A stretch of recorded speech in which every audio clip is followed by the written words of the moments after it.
My name is Robert Sanderson. I work for the Northwestern Health Unit, and just like a little bit about a background in terms of adding on to what David said. I'm originally from Perry Sound area, so I'm like a pretend northerner, I like to call myself, but really not.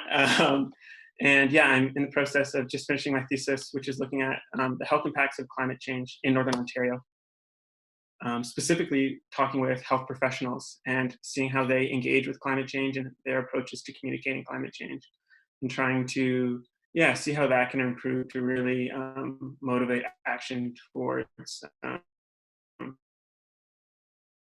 addressing climate change, which has so many linkages to help led me into this role where I am right now. I'm working for the Northwestern Health Unit, and we're doing, I'll touch a little bit on it later, but we're essentially doing a collaborative project with the 7 different Northern Health Units, doing climate change vulnerability and adaptation assessments. So essentially it's a document, it's a big piece of paper that's looking at how health units can adapt and improve their policies to essentially enhance adaptive capacity for their communities and their regions towards climate change impacts on health. So that being said, I'm relatively new to the position. I've been here for just over half a year. And comparing to Dave, who presented last week, who has so much experience, I'm not nearly there. But that being said, I'm happy to answer any questions that anyone has. And just feel free to interrupt me during it, or there's time at the end. I've purposely left a lot of time for any questions and discussion. So great. There we go. So just a little bit of an outline, and just as a disclaimer, I'm coming from a public health lens. So I'm by no means, I have a medical background, took a first aid course about 5 years ago once. So in terms of diving into like a lot of the physiological implications of heat and heat-related illness and air pollution, which is sort of the theme of the talk. I'm not sure how much detail I can provide, but would be happy to look things up later and get back to you. So one of the reasons I really love talking about climate change, specifically with health, is it's such a good way to visualize climate change. Often it's, when talking to people, I get questions like, climate change and health, how is that related? But then you sort of dive into it, and there's just so many connections, and it's a really, really good avenue to talk about this complex challenge, which is often very controversial, very politicized, and relating it back to health, something that's universally valued and appreciative and people care about. I find that really, really beneficial and a great way to start this discussion of something I'm passionate about. So without trying to preach too much to the choir, just as like the 10-15-second overview, we know that carbon dioxide concentrations are increasing, and we know that this is related to human action, that these are going up. And we can see that global temperature is increasing correspondingly. And although some people in Northern Ontario might say, oh, it's going to get warmer, that's great, that's awesome, there's a lot of health related complications that come with this, and a lot of considerations we need to check in with ourselves before we're actually making those type of statements. So just as a little bit of a background, these are some infographics from the one on the left is from the Yale Climate Change Communication program, and the one on the right is from a recent study done in Thunder Bay. And they're both talking about climate perceptions of people living in Northern Ontario. And what I really find fascinating about this is people are recognizing and understanding that the Earth is getting warmer. So you can see on the left, over 79% of people agreeing that yes, the Earth is getting warmer. When you're looking at the right, is climate change happening? 95% of people are in agreement that climate change is happening, and 83% are either very sure or extremely sure that it's happening, which is awesome to see that consensus. And it's really, I feel like it's really, really changed. And building on that, people are recognizing that the Earth is getting warmer because of humans. Maybe not as convincingly, but around 63% of people are saying yes, it is getting warmer. The Earth is warmer because of human action, because of human emissions, and even that they're seeing the impacts felt in their home province. So that's really interesting that people are recognizing that their climate change is impacting their environment, but where that sort of disconnect lies is when people talk about, is climate change personally harming you, and that's where it's a little bit less. So a little less than 50% people feel that climate change will personally harm you, which is really interesting because there's that sort of disconnect, because climate change is so far-reaching that it has lots of impacts that some people don't. They're harder to realize, harder to recognize, which I think is where this health lens comes in perfectly. It really presents an opportunity to help people understand how climate change may be impacting them where they're not even realizing. So really giving that human dimension to climate change is sort of one of the big foundational pieces for the projects that we're engaging in. And like I said, climate change impacts on health, they're a ton, and they're complex, and they're overlapping, and they're interconnected, and there's a lot, and it's can be disheartening to recognize how many different ways climate change is impacting health, or impacting the environment, and then impacting health. And there's lots of different pathways which necessarily aren't as obvious as some people might recognize. Because we can think of higher temperatures, linking it back to sort of the theme of the talk, we can think of higher temperatures and the direct impact it has on people, maybe with a heat-related incident, so like having a heat stroke, for instance. But then we can also think of higher temperatures and how that indirectly impacts, maybe leads to a drought, which leads to lower crop yields, which then leads to nutritional deficiencies. So the ways, the interconnectedness of climate change impacts on health are really, really complex, and presents an opportunity for our project and for people to really dive deep into it and try to understand that complexity. But there's a lot of, and by addressing this, there's also like sort of a cascading positive effects with addressing climate change that can really lead to positive health outcomes. So many people within the public health realm are trying to frame climate change, or have started to frame climate change as a health opportunity rather than a health threat, which is interesting from that optimistic perspective, because rather than framing climate change as, which many people do, as the biggest health threat of the 21st century that has the potential to undo the past decade worth of health advancements, people are looking at it as a health opportunity, which can really motivate change and benefit widespread health. So focusing back in on heat, and specifically heat with Northern Ontario, we know that Northern Ontario is warming, and Canadian North, we know, is warming at 3 times the global rate, which is really, really concerning for a number of reasons. But we know that within Northern Ontario, average summer temperatures are predicted to increase by 2 to 6%, which is huge in terms of the southernmost port of Northern Ontario. We can think of climate similar to present day Kentucky or Missouri, which is absolutely wild, and that's by 2080. So that's not that far away where we can see those where those projections are predicted to occur. And it's scary for sure. And we know that it may seem like temperatures are steadily increasing, but the reality is that the new normal, what the new normal sounds like, and the new normal is, are wildly different, and temperature instability, temperature fluctuations are all sort of encompassed with this large shift in increasing temperatures.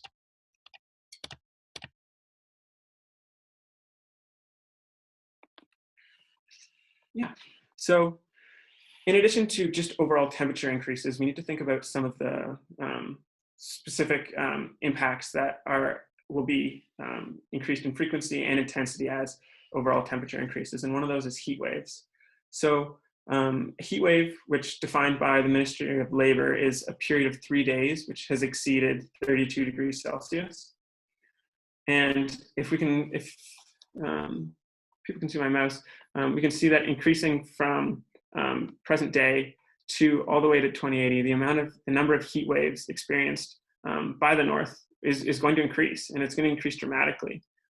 If we're looking at it in terms of a comparison to now to 2080, it's a 17-fold increase, which doesn't seem like that much, but it's approximately 2 heat waves a year, which before, as you can see, we're getting 0 or very few. So yeah, and with the increased heat, it's comes a lot of danger and a lot of impacts to health, which are overwhelmingly negative.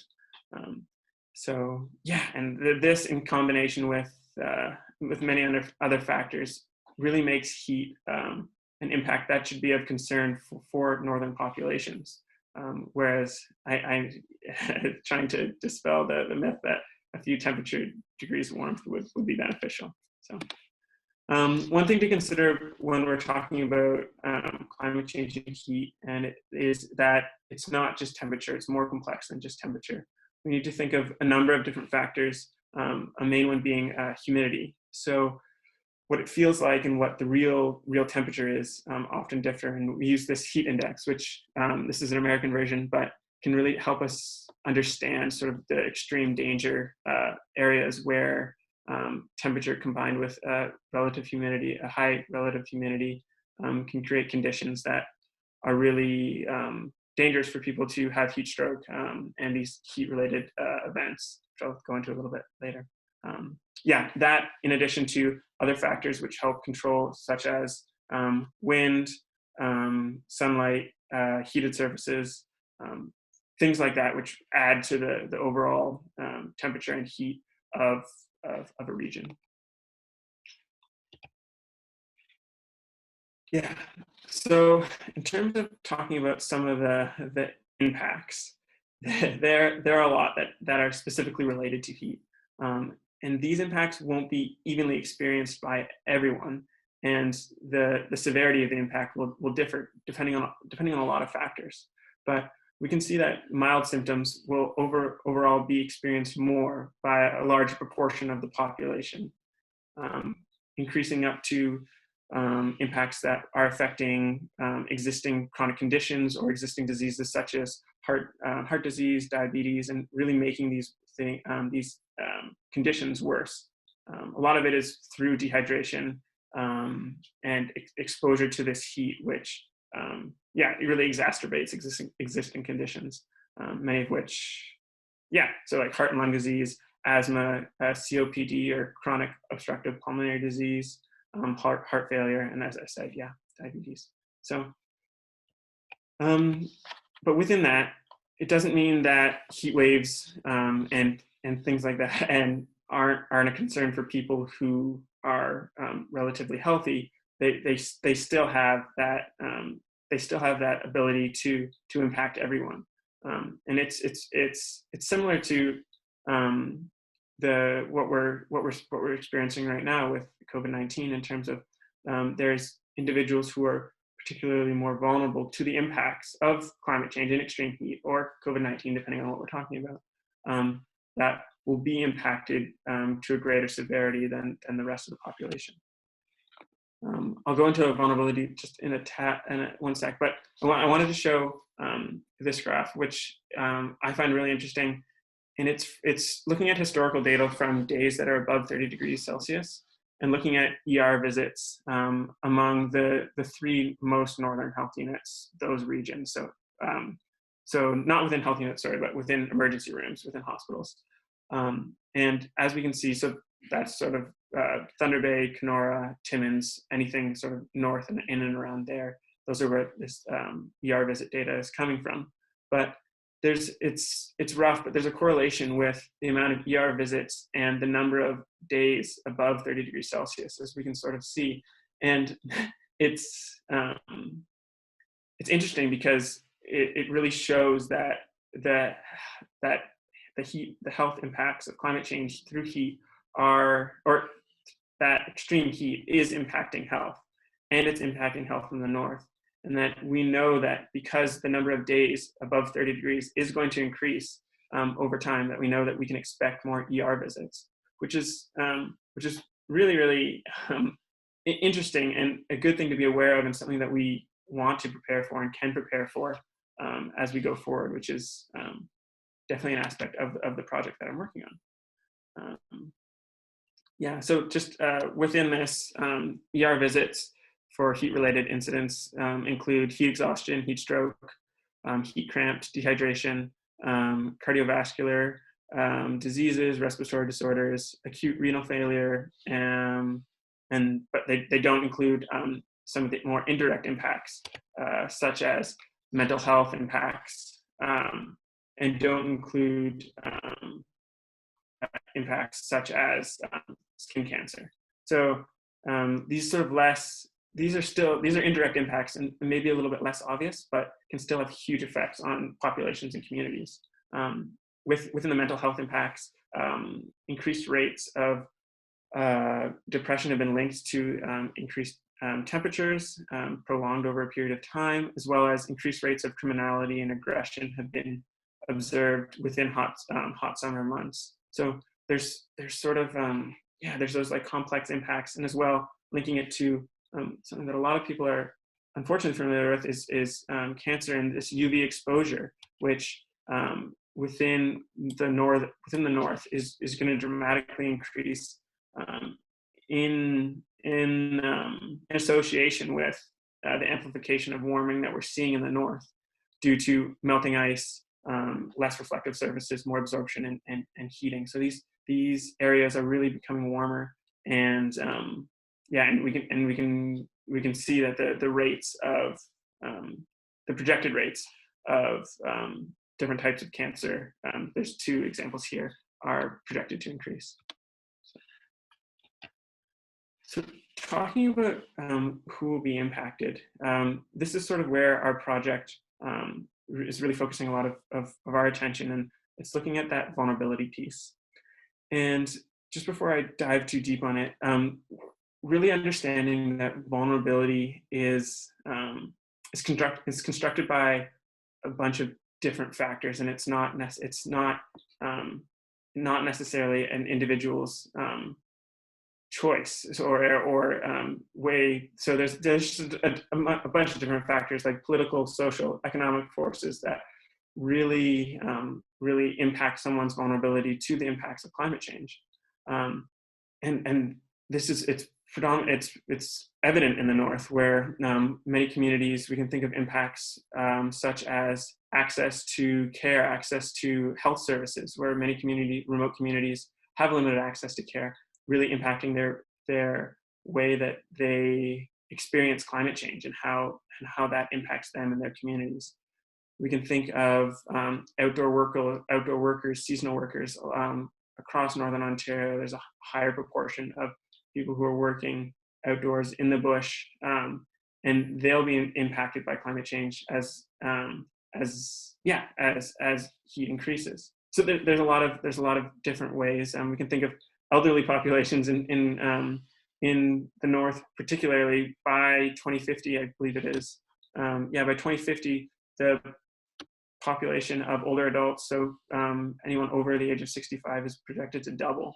So there's lots of, I feel like I don't need to go too in depth into it, but there's lots of different groups that are potentially vulnerable to these impacts of climate change, and for a number of different reasons beyond many beyond out of their control.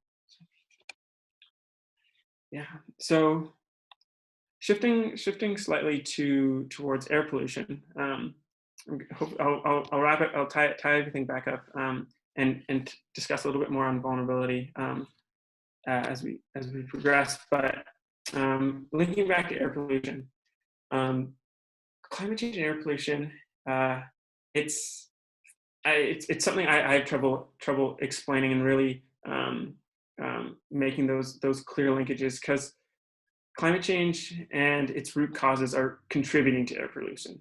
So when we think of climate change, we think of releasing greenhouse gases into the atmosphere, and releasing at the same time these harmful pollutants. So car exhaust isn't just only releasing carbon dioxide.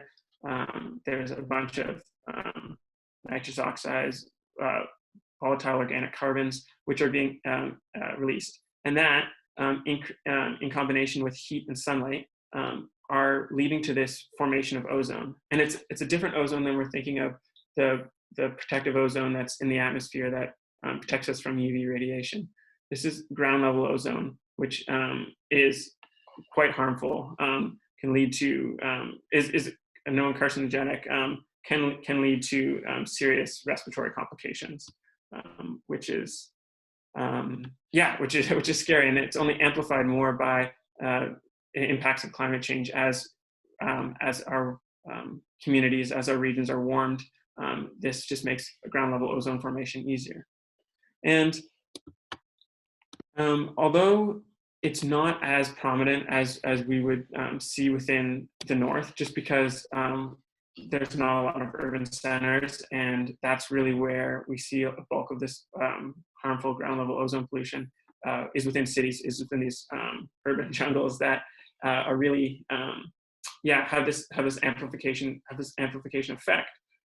But it doesn't mean that it's not will or could potentially be experienced within Northern Ontario. We still do have large city hubs, and as you can see within this graph, these charts, sorry, it's going from present day to projections within 2080s.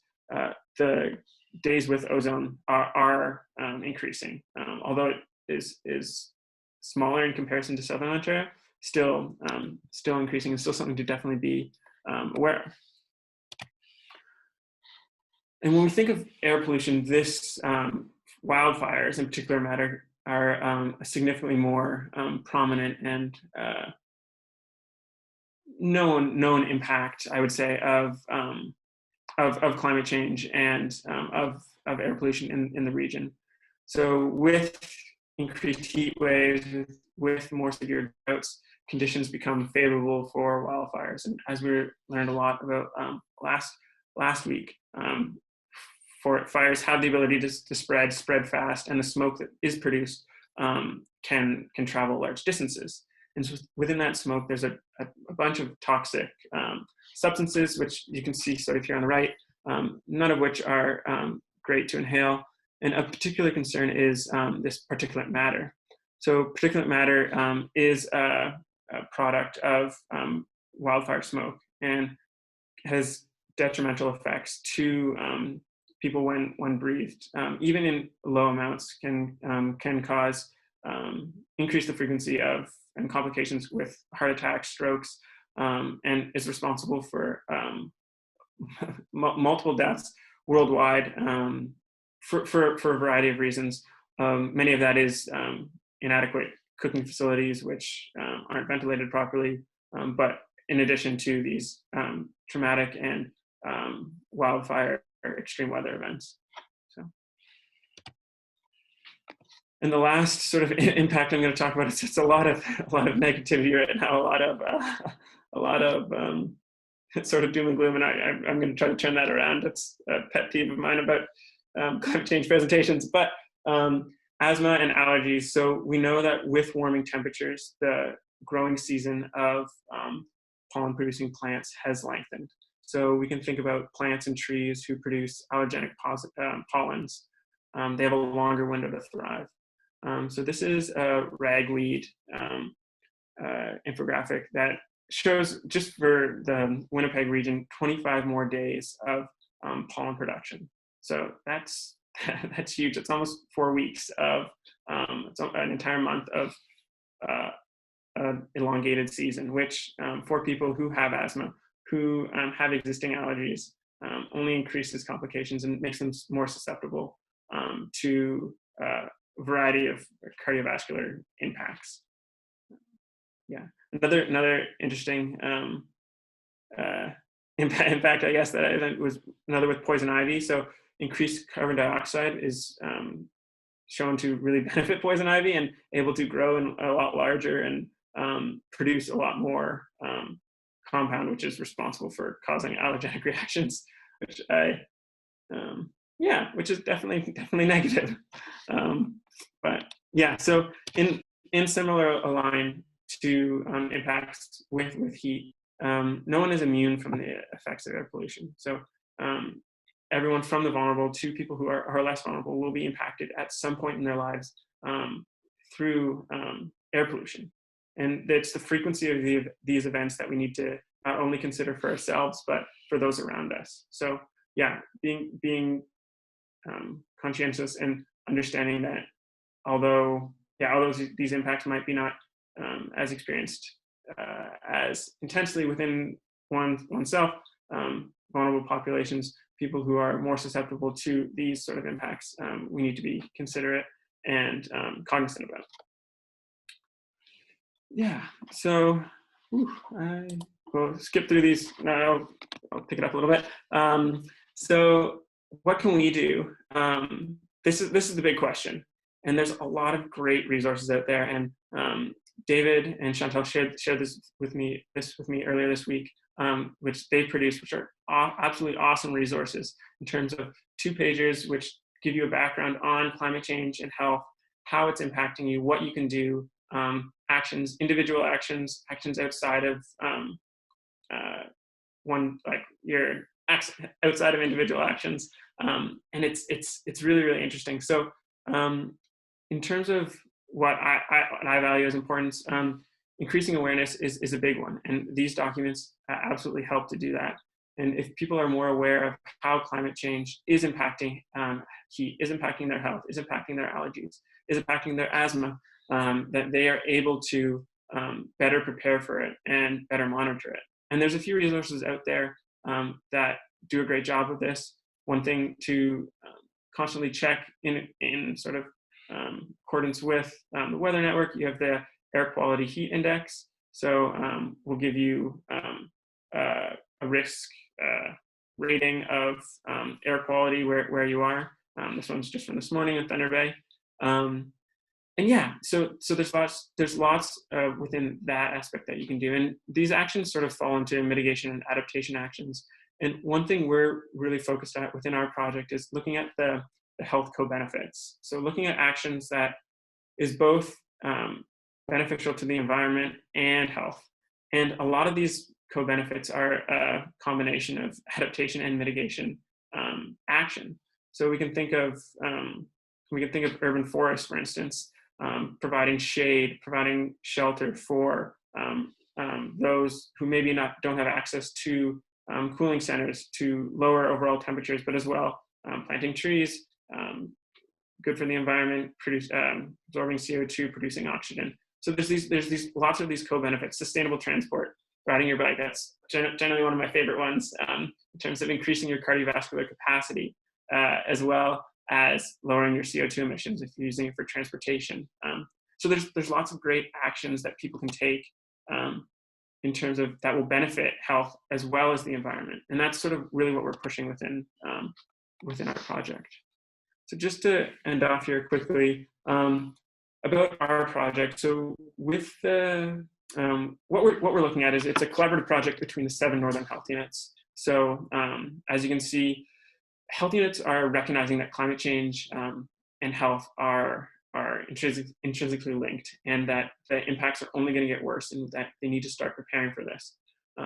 However, health units have generally a base level understanding of climate change and health, and really don't need to work on in terms of how we can improve our integration of climate change into existing programs and how we can better prepare and adapt to incoming impacts and projected impacts. So the main output that we're looking at within this stage of the project, and the goal is for this climate change work to continue long after after our funding is up, but it's to produce 7 climate change and health vulnerability and adaptation assessments. And these adaptation assessments are really a tool that can be used by health units to engage with communities, to see how we can help support and improve community adaptive capacity. So within Northern Ontario, we know that there's a lot of complex challenges that are present. And although lots of other health units, particularly in the South, have done these climate change and health vulnerability and adaptation assessments, a lot of their solutions to addressing the issues aren't applicable to Thunder Bay. And relating it back to heat, one I like to think of is cooling centers. So in a large urban center like Toronto, they have these cooling centers that they set up and have these heat alert systems that will let people know, will let organizations that serve generally vulnerable populations know that these cooling centers are opening up. In the North, cooling centers generally aren't a thing. And so, for instance, within Thunder Bay, we don't have a specific cooling center. Our policy right now is to advise people to go near the water, go down to the waterfront where it's generally a few degrees cooler. You're near the water. There's activities going on. There's people around if anything was to happen. And that's within an urban setting in the North. So we can think of far remote communities where cooling center or even air conditioning might not be even on the radar. So I think it's important to recognize that action taken to adapt to climate change within our projects needs to be contextualized within the communities that our region encompasses and that we're serving. So this probably isn't as super important. It's just our assessment process is sorry, I'll go over this just quickly. Where we are looking to describe the risks, have an understanding of how climate change is impacting, and then working with community partners to identify policies and programs within the health units that can support action that they're doing towards climate change and health, and support initiatives that they're currently implementing.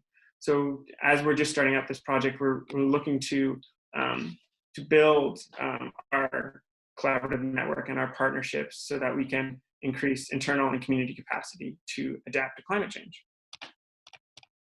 Yeah, that's a lot of rambling, but I think that's pretty much it. Cool, thank you.